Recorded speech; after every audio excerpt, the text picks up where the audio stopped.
Няма мръвка? Спокойно. Постната сърма може да засрами и най-тлъстото ястие, стига да е направена с ръце, които знаят какво е дом. Лук, толкова много, че ти се струва, че ще плачеш. Но не, той плаче първи. Пускаш го в олиото да се успокои, после булгур. Сипваш го като човек без мерилка, но с усет. Стафиди за сладко намигване, орехи за характер. Черен пипер, магданос и сол, защото без нея всичко е тъжно. Хващаш един зелев лист, домашен, разбира се. Как го правя аз, линкът е в описанието. Кисел, ароматен, точно като баба ти, когато не си извънал. Слагаш плънка и завиваш, непрекалено стегнато.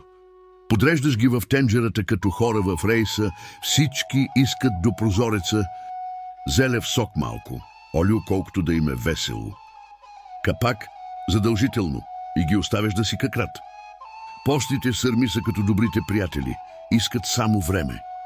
Когато са готови, ароматът е такъв, че кучето спира да търси кюфтета.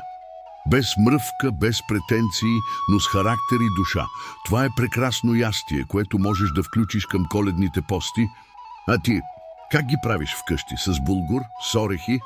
Или имаш твоя тайна добавка, която баба ти още не е разкрила?